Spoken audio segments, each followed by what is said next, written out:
কেন্দ্রের দেয়া প্রতিশ্রুতি পূরণ হয়নি।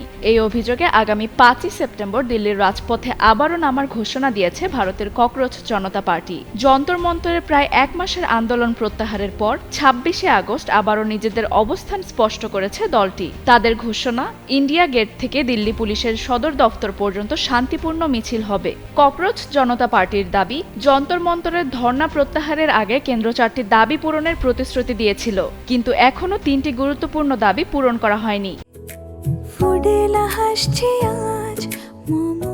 ফুডেলা একটি নাবিল পণ্য। এর মধ্যে রয়েছে নিট কেলেঙ্কারির জেরে আত্মঘাতী পড়ুয়াদের পরিবারকে আর্থিক ক্ষতিপূরণ দেয়া, আন্দোলনকারীদের বিরুদ্ধে দায়ের হওয়া মামলা প্রত্যাহার এবং বিক্ষোভকারীদের ওপর লাঠিচার্জের ঘটনায় ব্যবস্থা নেওয়া ও দিল্লি পুলিশ এবং দাঙ্গা দমন বাহিনীর ক্ষমা চাওয়া। বুধবার সামাজিক যোগাযোগ মাধ্যমে দেয়া এক বার্তায় ককরোচ জনতা পার্টি জানিয়েছে, প্রতিশ্রুতি পূরণ না হওয়ায় ফের আন্দোলনের পথে হাঁটতে হচ্ছে।